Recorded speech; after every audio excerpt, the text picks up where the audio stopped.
Antes de empezar la mesa, agradecer a Laboratorios Ligi el patrocinio de la misma y vamos a empezar con el tema las bases hormonales y cerebrales del control del peso corporal y nutrición y su interacción en los alimentos. Para ello contamos con el doctor Manuel Tena Sempere. Muy bien, muchas gracias. Solamente hacer un apunto que soy del Instituto Maimónides de Investigación Biomédica de Córdoba, con lo cual no solamente es que estoy en casa, me encuentro en casa y agradezco muchísimo la invitación a participar en estas jornadas de alimentación para tratar un tema que está muy relacionado con el tipo de cosas que hacemos en nuestro grupo de investigación, que está centrado en un instituto de investigación biomédica y que aborda, entre otros, el estudio de las bases hormonales y cerebrales del control del peso corporal, la nutrición y su interacción con los alimentos. En este sentido, y de una manera muy sencilla, podemos decir que el peso corporal es el resultado de un equilibrio o de un balance entre la energía que ingerimos y consumimos. El gasto energético de nuestro organismo se dirige esencialmente a cubrir las necesidades metabólicas basales, las necesidades metabólicas o energéticas asociadas al ejercicio y también a producir calor, en lo que llamamos termogénesis. Mientras que la ingesta, de una forma muy sencilla, que es lo que nos conduce a comer el atún y los frutos rojos que hemos comentado, básicamente viene definida por el equilibrio entre dos sensaciones generales que todos experimentamos varias veces al día, como son las sensaciones de hambre y de saciedad, que en la práctica están controladas tanto por factores puramente relacionados con el balance energético del organismo, lo que llamamos homeostático, como también factores hedónicos que nos hacen buscar los distintos alimentos por el placer que nos causan.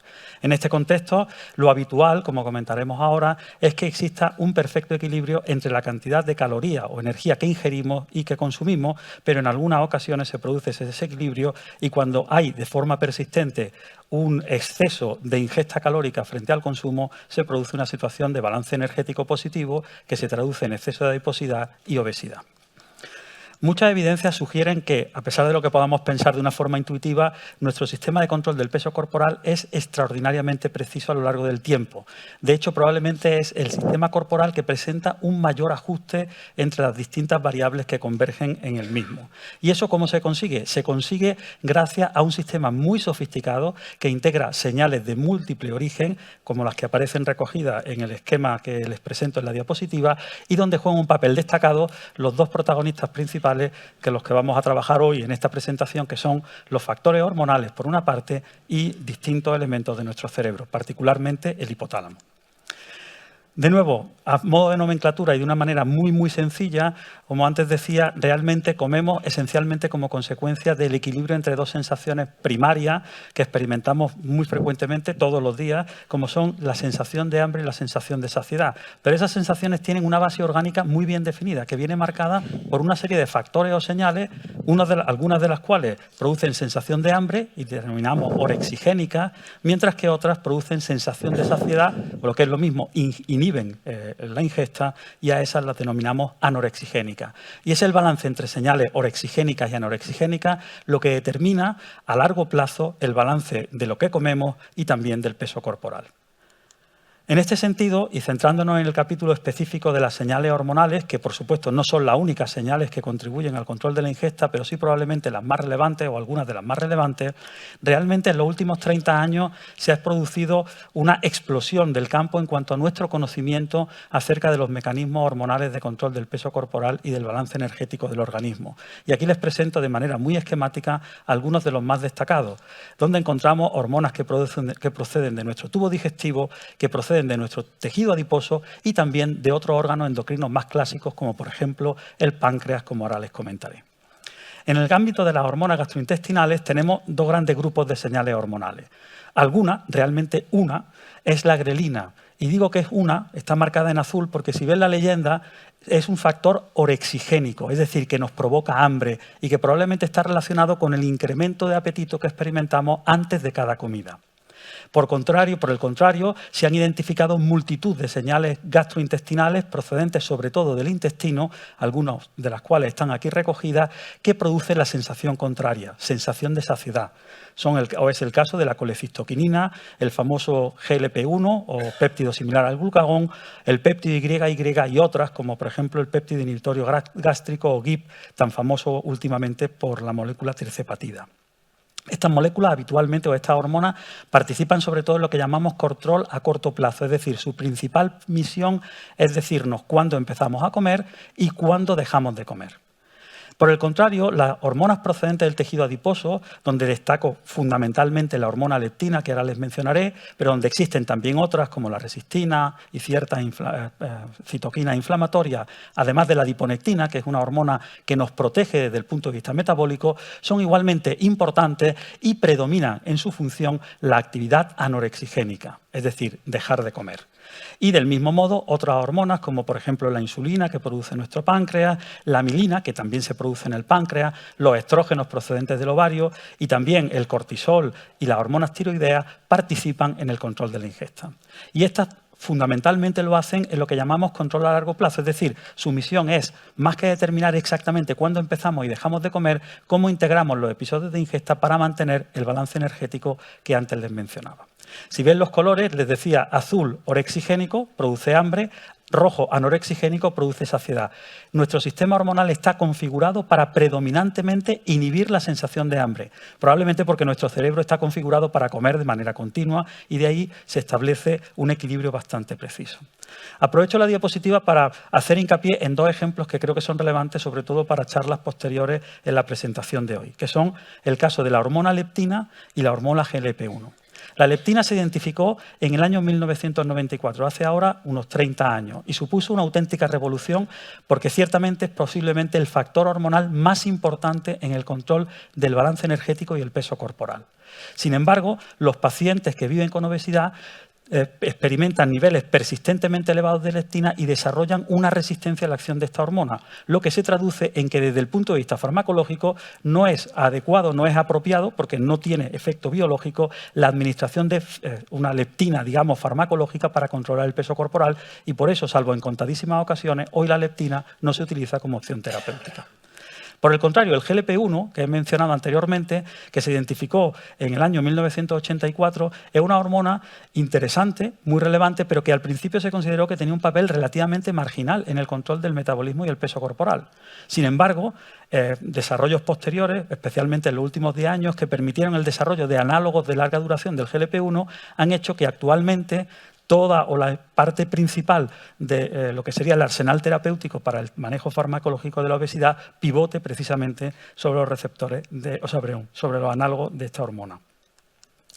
En relación con los mecanismos cerebrales, la idea sería entender cómo estas señales hormonales periféricas se integran en el cerebro y producen esas sensaciones de hambre y saciedad que anteriormente les comentaba.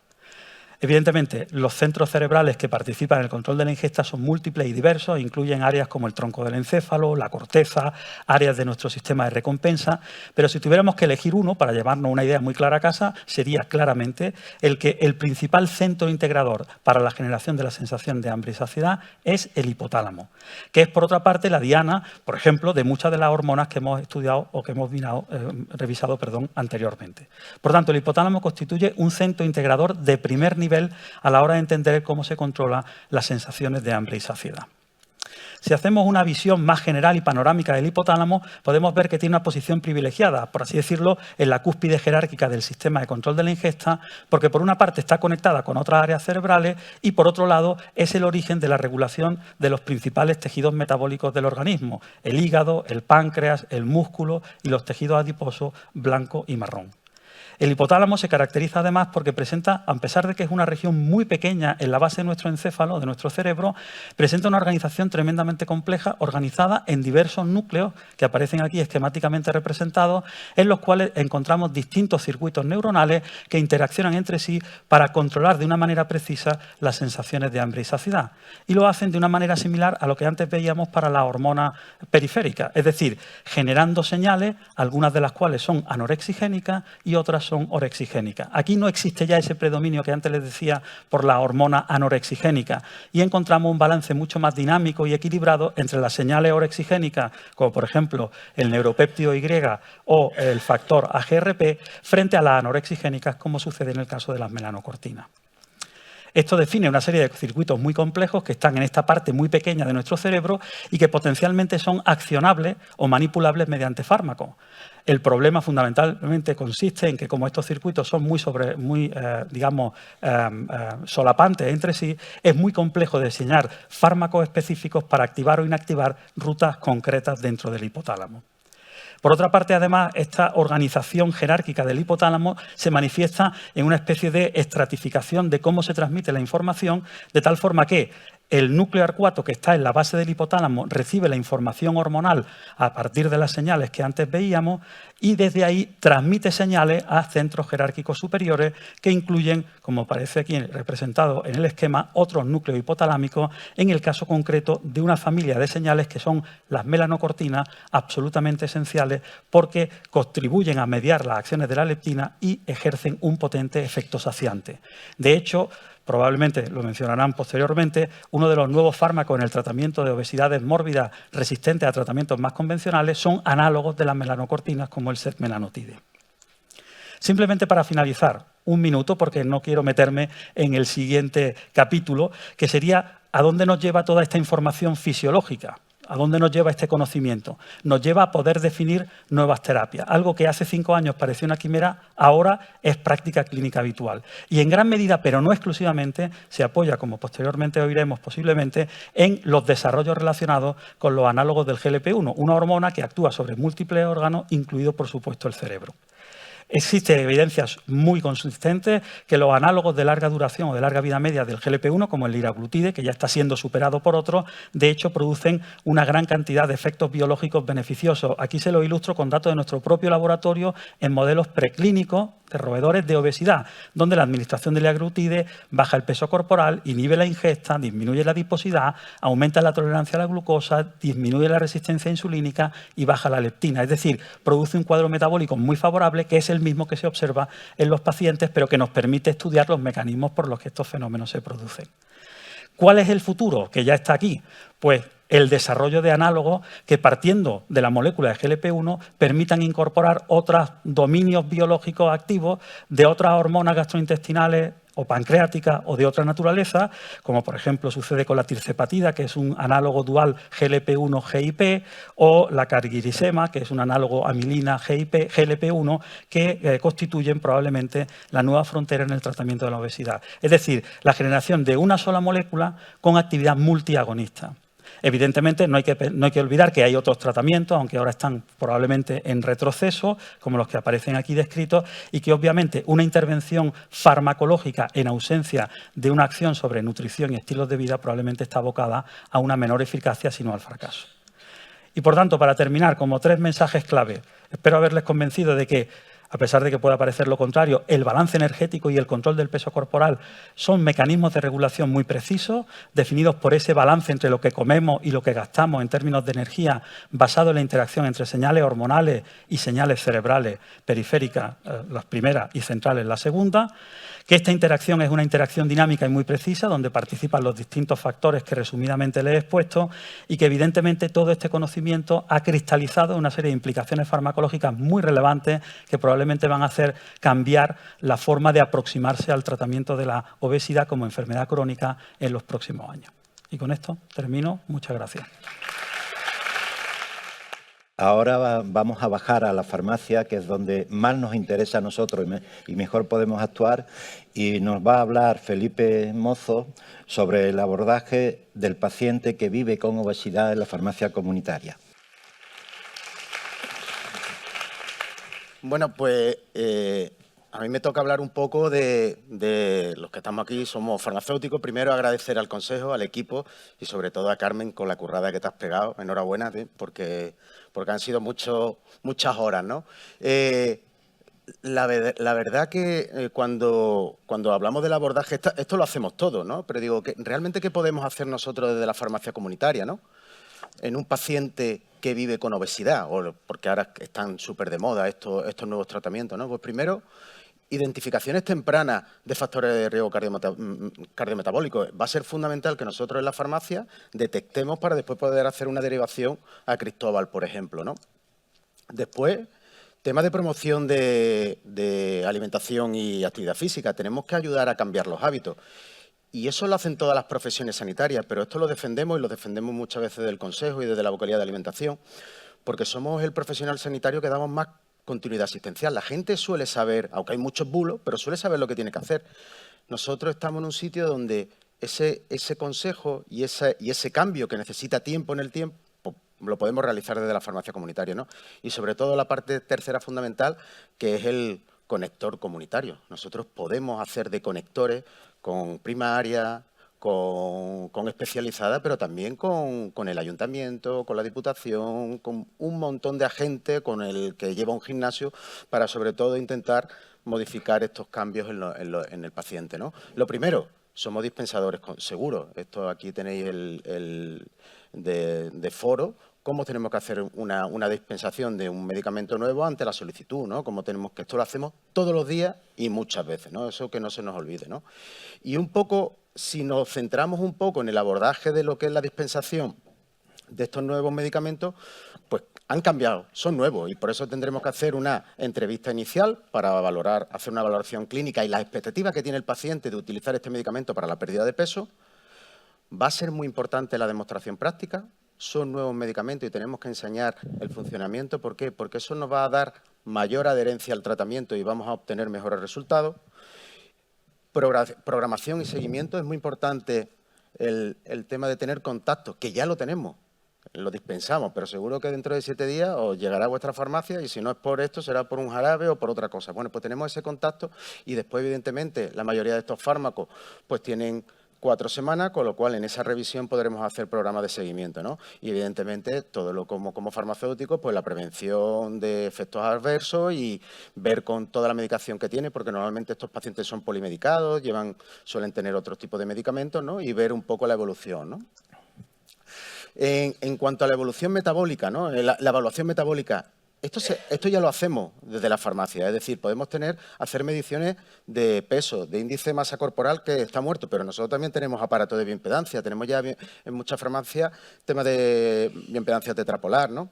Podemos hacer controles de glucemia, tensión, y todo esto dentro de un marco donde podemos derivar en función de, como dice la guía Giro, que ahora nos lo explicará el doctor Morales, ¿no? Pues si vemos que tenemos un paciente, detectamos un paciente con un índice de masa corporal por encima de 35 con comorbilidades, pues bueno, nuestra función es derivar, ¿no? Y sobre todo, como decía ahí, un poco justificar la detección precoz en fases tempranas, ¿no?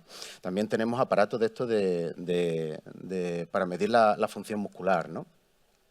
Fundamental el control y seguimiento, ¿vale? Porque en estos pacientes, ya disponiendo de bioimpedancia, también podemos controlar la evolución de la pérdida de peso, ¿no? Y es verdad, ya como decía Marian, que cuando pierdes peso en una persona, pues evidentemente perderá algo de masa muscular, una persona que tiene 145 kilos, pero estáis viendo que también tenemos muchos pacientes mayores que tienen una obesidad, pero tienen una obesidad sarcopénica. Es decir, en esos pacientes, si pierden esa masa muscular y después recuperan ese peso, no lo van a recuperar en forma de músculo, van a recuperar en forma de grasa. Con lo cual, esto podemos contribuir nosotros desde la farmacia en ese control y seguimiento a, por lo menos, ver si la escalada del medicamento pues, no es la adecuada y ponerlo en comunicación con su médico de atención primaria o especialista, ¿no? Y después nos queda la otra parte, la promoción de la alimentación y actividad física, y eso es fundamental, ahí lo pone, ¿no? El farmacéutico puede ayudar a individualizar y actuar como agente motivador. ¿Por qué? Porque estamos en el sitio. O sea, porque mañana viene y vendrá por otra cosa y le diremos, estás andando, estás haciendo el ejercicio, estás cambiando tus hábitos, ¿no? Y sobre todo, lo que está, como decía ayer María muy bien, el tema del fortalecimiento muscular. Es fundamental. Está muy bien ir a andar, y por Cádiz y por la playa es un lujo, pero lo que hay que intentar es fortalecer la masa muscular, ¿no? Y para eso necesitamos hacer ejercicios de fuerza y programados, ¿no? Después, la vocalía de alimentación, nosotros estamos recomendaciones nutricionales, ayer lo dijo el jefe, nosotros, el nutricionista puede hacer dietoterapia, pero nuestra función como preventivista y en un punto de salud pública, nosotros tenemos que hacer recomendaciones nutricionales basadas en la evidencia. Dieta mediterránea. O sea, si no estamos... la promoción de aceite de oliva virgen extra. Después, en la farmacia hacemos un montón de cosas. Hacemos un montón de talleres y de dermo no te veas. Pues bueno, ¿por qué no hacemos talleres de lectura de etiquetado nutricional? ¿No? ¿Por qué no planificamos, ayudamos a planificar menús semanales? Ahora que están de moda, que somos súper tecnológicos, ¿por qué no ayudamos también a nuestros pacientes de la farmacia a que se instalen una app de registros alimentarios y tengan una alimentación consciente? Bueno, son cosas que podemos hacer y bueno, y poquito a poco, y ahora veréis con el curso que se está haciendo del Consejo cómo lo vamos a poner en práctica, ¿no? Y aquí está el curso, ¿vale? Lo hemos hecho en colaboración con el doctor Morales. Ha habido una parte médica que se han encargado ellos, más un poco desde lo que es el medicamento, lo que va... Eso, apuntaros, porque ya no quedan plazas, ¿no? Eso me ha dicho que lo diga Carmen, ¿no? Bueno, va a haber segunda edición, pero apuntaros también. Y bueno, va a haber una parte que es un poco el diagnóstico, un poco el cómo abordar al paciente, pues ya no se le puede, el paciente que vive con obesidad, esto es una enfermedad crónica, hay que romper estigmas, igual que está la hipertensión, la diabetes, la enfermedad renal crónica, pues tenemos una nueva enfermedad que es la obesidad. Y tenemos que abordarla como otra obesidad. Y no hay que sentir, el paciente no se tiene que sentir culpable por esto, ¿no? Ahí en la segunda parte va a estar el abordaje desde el punto de vista farmacéutico, y nosotros, pues igual como hay una semana para medir el riesgo cardiovascular, como hay una semana para medir la diabetes, bueno, pues nosotros hemos pensado en esta formación, y también lo hablará después Rebeca, mi compañera de Zamora, hacer una semana de salud metabólica. Muy sencillo, esto lo hacemos. O sea, lo ponemos aquí, queda muy bonito en un diagrama, pero es lo que podemos hacer. Tenemos que hacerlo estructurado, como hemos dicho, tener una evaluación metabólica, los registros del peso, índice de masa corporal, bioimpedancia, toma de tensión, ¿vale? Todo esto, ¿por qué? Porque cuando hagamos una evaluación inicial y si después tiene prescrito ese medicamento, pues nosotros vamos a poder seguir y darle esa continuidad y ver cómo es la evolución del fármaco y la evolución de esa pérdida de peso es la idónea, ¿no? Siempre que hacemos una dispensación, eso va un consejo farmacéutico, y ahí es donde nosotros podemos intentar desde la farmacia el reforzar dieta mediterránea, intentar a que lean etiquetado. Muchas veces sabéis que el paciente tiene que asegurar esa ingesta proteica, porque estos medicamentos lo que hacen es que me quitan el apetito, ¿vale? Y yo como menos. Pero nosotros que yo llevo 23 años poniendo planes nutricionales y dieta. Yo cuando pongo una dieta, yo no pongo una cosa para adelgazar, yo pongo un soporte nutricional. Es decir, si yo voy a comer menos, eso que estoy comiendo tiene que ser lo suficientemente nutritivo para que mi cuerpo no pierda de otros compartimentos. Y eso se lo tenemos que enseñar. Y muchas veces van a comprar al Mercadona y se creen que están tomando una proteína, y cuando leen el etiquetado lo que tiene es fécula, estás tomando patata. Entonces, bueno, pues los tenemos que ayudar. Tenemos que intentar que integren en actividad física. Tenemos cerca asociaciones de pacientes. Cada vez la farmacia es más social. Aquí tenemos a Lola, que es pionera con... Bueno, pues podemos nosotros ayudar con estas asociaciones a fomentar esto desde la farmacia comunitaria. También a esto, súper importante, el tema de la salud mental y la obesidad. Por eso ponemos un día de charlas para romper estigmas, ejercicios prácticos, porque son gente que normalmente el paciente cuando viene que tiene un problema de peso, después de ese peso hay otro, o sea, el motivo de consulta es el peso, pero después tiene un montón de cosas. Y vienen, que no duermen, el estrés, ¿vale? Importante también fomentar el que tengan una alimentación consciente. O sea, si yo no estoy atento a lo que como, no sé lo que como. Y después vienen a la consulta, tienen un índice de masa corporal alto y realmente es que no tienen conciencia de lo que comen. Bueno, pues ahí tenemos que ayudar. Y sobre todo, como conectores, recursos comunitarios. Uf, ya voy súper tarde. Vale, caso de éxito, rapidito. Esto que parece que queda muy bonito, pues se hace en la farmacia. Y un caso de éxito es esto que presentamos, que se hizo aquí en Andalucía, ¿vale? Eso es detección. Hemos dicho detección, control y seguimiento y conector comunitario. Como detección, está publicado en Nutrien. Nosotros hicimos en la provincia de Cádiz, en 2.621 pacientes mayores de 65 años, los pesamos y lo asociamos con un montón de variables, como es la socioeconómica, como puede ser la aportación al sistema público, la actividad física, la polimedicación, y vimos lo que estáis viendo aquí. El 42% tenía índice de masa corporales con sobrepeso y el 39% obesidad. O sea, ¿qué los tenemos en la farmacia? El IPV, ¿cuándo? Hemos visto que tenemos que detectar esa obesidad sarcopénica, ¿vale? Y hemos hecho un estudio de investigación en colaboración con el Consejo Andaluz, Y aquí tenéis el algoritmo. ¿Qué es lo que hemos hecho? Aparte de pesarlo, le hemos hecho unos patrones de fuerza muscular y de bioimpedancia. Este es el consejo que dábamos: asegurar ingesta proteica y hacer ejercicio de fuerza, nada más. Durante 15 días, me voy a poner el vídeo porque está muy guay. 2 minutos.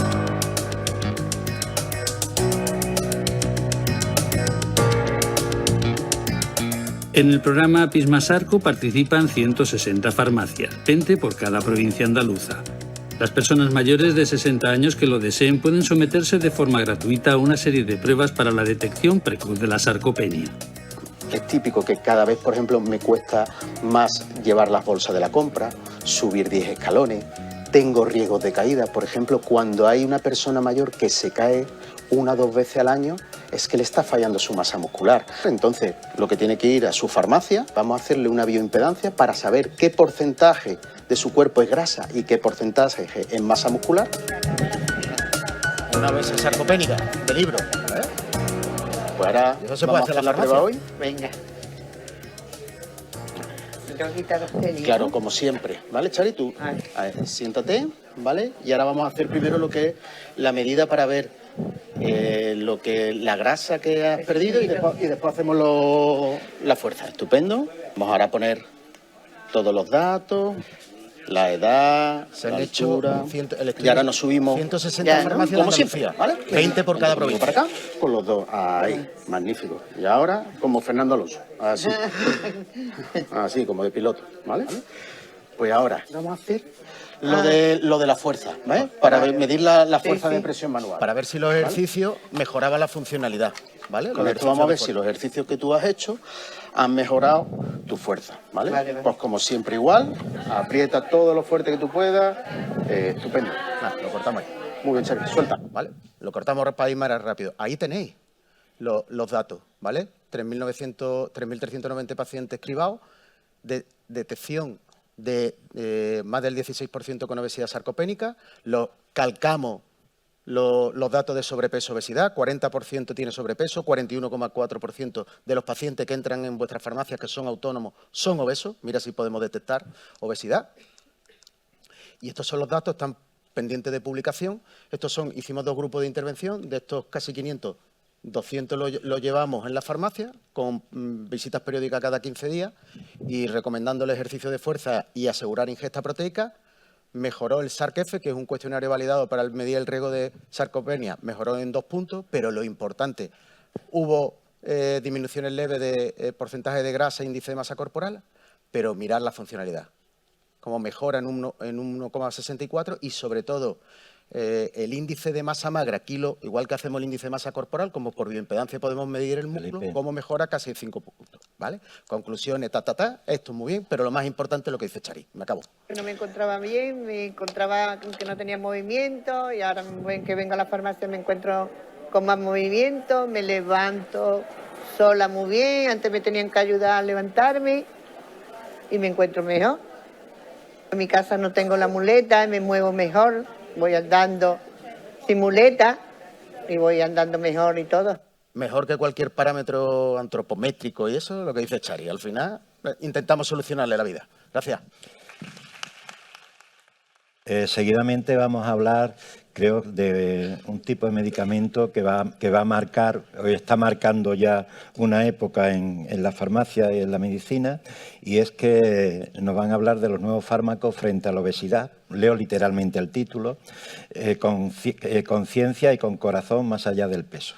Para ello tenemos a Cristóbal Morales Portillo. Gracias por invitarme, gracias por poner un endocrino en vuestra vida y gracias por hacerme parte vuestra, ¿no? Sobre todo gracias a... Soy médico, soy endocrino, pero mi parte principal es médico asistencial que ve muchos pacientes como Chari. Y me preocupa mucho darle al paciente la mejor ciencia, el mejor fármaco, pero también con muchísimo corazón. Gracias, por supuesto, Lili. Lleva 100 años en diabetes y nos toca cambiar, es un año cero revolucionario. Este camino no lo afronto solo. Este camino, si quiere llegar lejos, ve acompañado. Solo tengo 9 minutos para contaros muchas cosas, pero sin 3 grandes farmacéuticos, como mi mujer Irene, como Pablo Queraso, y una gran farmacéutica como Beatriz Ruiz, que va a ser mami dentro de poco, ¿verdad, Antonio? Sin Beatriz Ruiz, pon un farmacéutico en tu vida. Una unidad de investigación, una unidad asistencial, funciona muy bien con farmacéuticos para seguir avanzando, por supuesto. Y estoy muy orgulloso de trabajar en equipo, si no, no trabajaría y me pongo la pata por eso, pero a pesar de tener un nutricionista, un entrenador, el médico del Betis, muchos farmacéuticos muy top, conseguimos en un centro de élite un 3% de pérdida de peso con hábitos saludables en un entorno de ensayo clínico, que no es un gol estándar, que lo vemos cada mes, que el paciente viene con un taxi y lo vemos muchísimo profesional. Eso es la realidad de una circunstancia biológica. Brevemente, todos sabéis que nos enfrentamos a un gran tsunami. La prevalencia de obesidad es que la mitad de la población que vivimos en España vivimos con sobrepeso o obesidad. Ya UNICEF ha sido muy clara. En la semana pasada, coincidiendo, se quería anticipar esta jornada, y nos decía UNICEF que la principal causa de malnutrición en el mundo es la obesidad. Oye, es un tema serio. Pero como profesionales, os tengo que dar las gracias. Vuestro trabajo no es que sea importante, es que es fundamental como profesionales de la salud que estáis en primera línea viendo pacientes. Aquilino, ¿cuántas farmacias hay en España? ¿Cuántos pacientes pasan por ahí todos los días? 2 millones cada día. ¿Entendéis la importancia de vuestro trabajo en el seguimiento de esta enfermedad que es? Y os lo tenéis que creer, vosotros estáis aquí, os lo creéis, pero muchísimos compañeros sanitarios no se creen que la obesidad es una enfermedad. No existe el obeso metabólicamente sano, no existe el fofisano. Hay que actuar y tenemos que actuar todo. Y los farmacéuticos son para una enfermedad que es la enfermedad más compleja a la cual nos hemos enfrentado en la vida. Si los farmacéuticos comunitarios es imposible que tengamos éxito. Gracias, Antonio, por hacer el grupo dentro de SEDO, al cual lo invitamos de farmacia, que yo creo que va a ser muy importante. Y es una enfermedad con mayúsculas del principio hasta el final. Nos importa muy poco lo que ha dicho el Lancet. Estamos totalmente en contra. No existe la obesidad preclínica. Más de 250 enfermedades, todas son prevenibles, todas podemos actuar y es una enfermedad médica con mayúscula y la más compleja a la cual nos hemos enfrentado.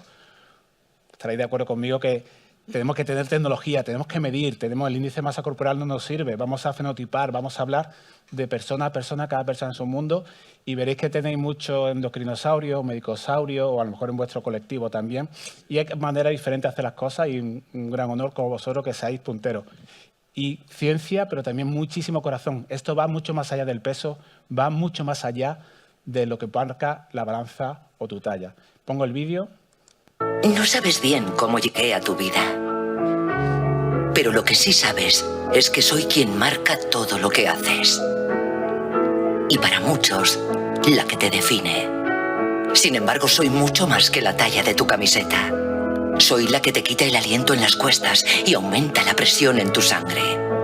Allá donde voy hay muchas miradas. No comprenden que no me elegiste y que fuerza de voluntad no te ha faltado. Es hora de que me entiendan como soy.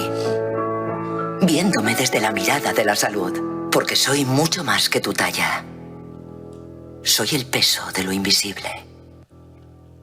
La obesidad va mucho más que una talla. Este es un tema de salud y en el cual tenemos que actuar. Solo tenemos 200 moléculas en desarrollo. ¿Cuánto tiempo me dais para contarlas? Allí lo tienes. 80, 5 minutos. 80 fase 1, 80 fase 2, 9 moléculas en desarrollo fase 3 y actualmente 2 en el mercado, ¿vale? Voy a abreviar porque si no, espero que me invitéis muchas más veces porque esto es un boom de innovación. Estamos en la era de los coagonismos. Del GLP-1 vamos a ver que en el futuro ya es presente coagonismo de GLP-1 con HIP, GLP-1 con amilina, GLP-1 con HIP y con glucagón, maravilloso, GLP-1 orales. Es una innovación farmacológica que viene a ayudar farmacológicamente y con ciencia al paciente. Yo 23 años como endocrino. Para mí esto era un sueño. Si tú me das una lámpara mágica en endocrinología, una pérdida de peso superior al 20% era algo inalcanzable. No lo conseguíamos, no lo habíamos conseguido en la vida. Igual que Joaquín con la raqueta. En la vida habíamos pensado eso. Aumentar la calidad de vida, aumentar la vida y, por supuesto, evitar las complicaciones es un hecho bastante bonito. Lo que hacemos en ensayos clínicos, hemos estado siempre en la sombra. Aquí tenéis la foto, nos hemos hecho famosos todo porque hemos trabajado mucho tiempo, durante muchísimos años, con una solución que es ciencia. Portada a la revista Science, innovación del año, en el 2023, la terapia GLP-1. Y esto va mucho más allá de perder peso. Empezamos en diabetes tipo 2, sobrepeso y obesidad, enfermedad cardiovascular, enfermedad renal, enfermedad hepática metabólica, insuficiencia cardíaca, ictus, enfermedad arterial periférica, inflamación como enfermedad neurodegenerativa. Esto es algo realmente maravilloso. 1 de mayo del 2024, lanzamiento de Wegovy, semaglutide, hasta dosis 2.4 en obesidad. Aquí tenéis el desarrollo clínico STEP, muy rápido, con pérdida de peso, con la dosis máxima de 2.4 de 16%. Por supuesto, es un tratamiento en el cual es dosis dependiente, hay que escalar la dosis y mantenerla en función de cada paciente. Aquí es muy importante el seguimiento vuestro. Vamos a hablar del coagonismo. Coagonismo GLP-1, que lo conocemos muy bien, GLP-1 HIP, esta misma molécula, 39 aminoácidos, tirzepatida, y vamos a conseguir un efecto extra sinérgico en control metabólico, en control de peso. Hemos hablado antes de toda la neurociencia que hay detrás en el hambre cerebral, el hambre emocional, y sobrepuesto también esta activación HIP, una actividad muy importante en el metabolismo de la grasa. Siento tener tan poco tiempo, correr tanto, me encantaría más tiempo, pero es un tema complejo. Después de la primera ponencia de fisiopatología, entendemos que el hambre es un instinto ancestral que ha hecho que la especie humana sobreviva. El hambre emocional, hambre cerebral, hambre intestinal, es un tema bastante complejo. Pero yo, que me gusta ver pacientes, me gusta hacer ensayos clínicos, estoy en el mundo real, vamos a ver el ensayo clínico comparado con placebo, que lo exigen la agencia reguladora, pero fijaros que el placebo es, y yo hago estos ensayos clínicos, un equipo multidisciplinar de élite que vienen cada mes con nutricionista, con un médico endocrino, con ejercicio. No conseguimos, fijaros, el grupo placebo más del 3%. Aquí, el estudio Surmount, pérdida de peso, son exigencias de la agencia reguladora de estudio fase 3A, vemos pérdida de peso nunca antes conseguida superiores al 20%. Con la dosis de 5 conseguimos un 16%, con la dosis de 10 de Tirce un 21,4% y con la dosis de 15, 22,5%. Siempre cuando hay una pérdida de peso, traigo aquí el Surmount 1, la extensión a 3 años, vemos la pérdida de peso siempre. El cuerpo tiene una resistencia biológica a perder peso. El tejido graso tiene memoria. El tejido graso, en cuanto detecta que su reserva va bajando, baja muchísimo la leptina, nos entra un hambre atroz, todas las dietas fracasan. El que viene a mi consulta, si después de 100 dietas ha fracasado, la dieta 101 también. Hay una gran resistencia biológica a la pérdida de peso. El tejido graso se da cuenta de que hay un problema, baja el metabolismo basal baja. Entonces, es importante el soporte farmacológico, dosis dependiente, acompañando al paciente, manejando efectos secundarios, en el cual soy tan importante, y en ese paciente vemos cómo los resultados Surmount a un año se mantienen. Es importante porque, ¿qué vemos? En vida real, ¿qué pasó en Estados Unidos? ¿Qué pasó que se lanzó antes? Y conocemos cómo menos de la mitad de los pacientes mantienen el tratamiento a largo plazo. La obesidad es una enfermedad crónica y, como enfermedad crónica, el tratamiento tiene que ser de por vida. Soporte, y esto no es Botox, porque vais a ver, en torno al mea culpa, vais a ver muchas prescripciones no del todo adecuadas. Esto no es comercial, la visión es salud, y vosotros en vuestra mano está hacer un buen consejo farmacéutico, porque esto, lo que dice ficha técnica, es incorporando los hábitos de vida saludables.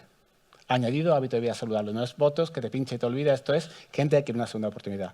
Fijaros datos metabólicos, como puede ser aquellos pacientes en el Surmount 1 que tenían prediabetes, como al 99% libre de prediabetes.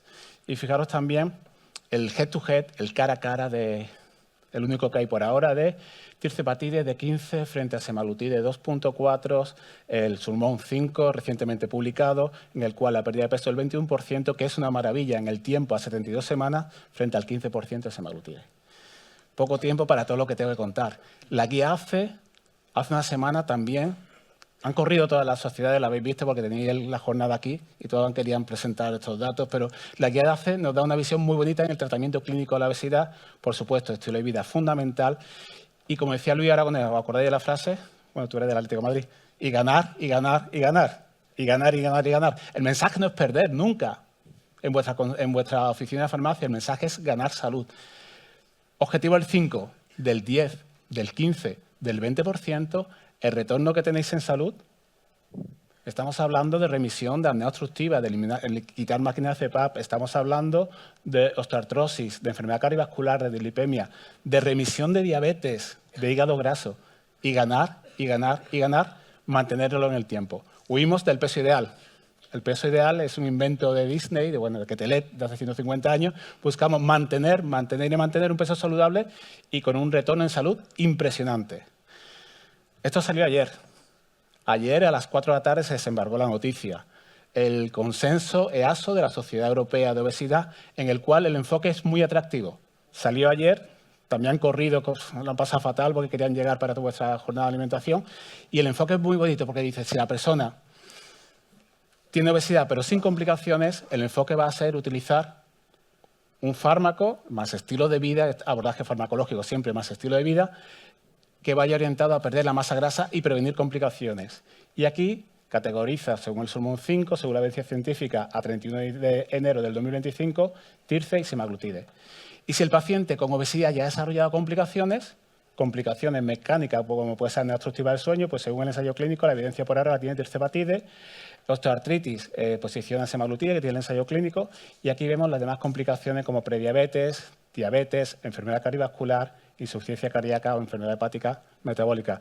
Es bastante bonito, el enfoque es diferente en cuanto a la prevención de complicaciones y el objetivo no es perder peso, el objetivo es prevenir las complicaciones, ganar calidad de vida y, por supuesto, el objetivo primario es restaurar las complicaciones derivadas de la obesidad. Voy acabando, pero en vuestra mano tenemos un gran poder. Esto es ciencia, con muchísimo corazón, pero como decía Spiderman, un gran poder conlleva una gran responsabilidad. La suerte que el paciente va en este mundo de TikToker, en este mundo de Instagramer, el paciente necesita un referente en salud cercano y sois vosotros. Ese seguimiento que podía hacer del paciente, la posibilidad de retomarlo y hacer las cosas bien, yo creo que os tengo que agradecer vuestro trabajo, que es mucho. Porque no solo es diagnosticar, hablar de obesidades, poner un buen tratamiento, sino es una enfermedad de por vida. Una enfermedad por vida que exige seguimiento de por vida. Y ahí vosotros sois fundamentales. De ahí la inspiración que teníamos, sabíamos que este problema tan gordo, este problema tan inmensamente importante en el mundo, si no trabajamos junto a vosotros, era imposible que lo pudiésemos organizar. Dejar de hablar de obesidad, vamos a hablar de obesidades, cada persona es diferente, hay un gran componente biológico y es muy importante ir más allá del índice de masa corporal, aprender de fisiopatología, aprender de todo lo que hay detrás de más de las complicaciones. La obesidad no empieza en el vientre materno, empieza en la guardería, empieza en los colegios. Y, por supuesto, un seguimiento bajo la visión de salud en la cual vosotros podéis hacer la detección y podéis dar el consejo farmacéutico, para lo cual es muy importante. Y el asesoramiento, por supuesto, no son fármacos milagros, esto es pura ciencia, pero tenemos la obligación de hacerlo bien, porque el paciente, y voy acabando, nuestro objetivo nunca es perder peso, nuestro objetivo es cambiarle la vida al paciente. Y voy acabando ya. El faro de Rompido, en Huelva, no es que me vaya por la fresa, el fruto rojo, pero desde Huelva, os pongo el color verde, que me encanta, el color verde de la SEDO, mi sociedad, el color verde de el color verde del Betis, significa esperanza, ¿vale? Pero, por supuesto, soy endocrino, me encanta la investigación, hago ensayos clínicos. El fármaco no es la solución final. El fármaco es el inicio de la solución. El fármaco es el inicio a una nueva vida. La resistencia biológica a la pérdida de peso es muy importante.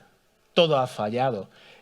Todo lo que viene es realmente apasionante. Veis que los endocrinos vamos volando porque vamos muy contentos. La consulta del endocrino ahora es muy agradecida, pero tenemos la gran obligación de hacerlo bien. Por lo tanto, el fármaco no es la solución final, pero es el inicio de la solución y el inicio de una nueva vida, y para la cual vosotros tenéis que ser el faro en el cual el paciente va a venir una vez al mes por medicación y aprovechar esa visita para hacer seguimiento de este paciente. Muchísimas gracias por vuestro trabajo, que es realmente importante para el seguimiento y para cambiar la vida de todas estas personas. Muchas gracias. Muchas gracias, Cristóbal.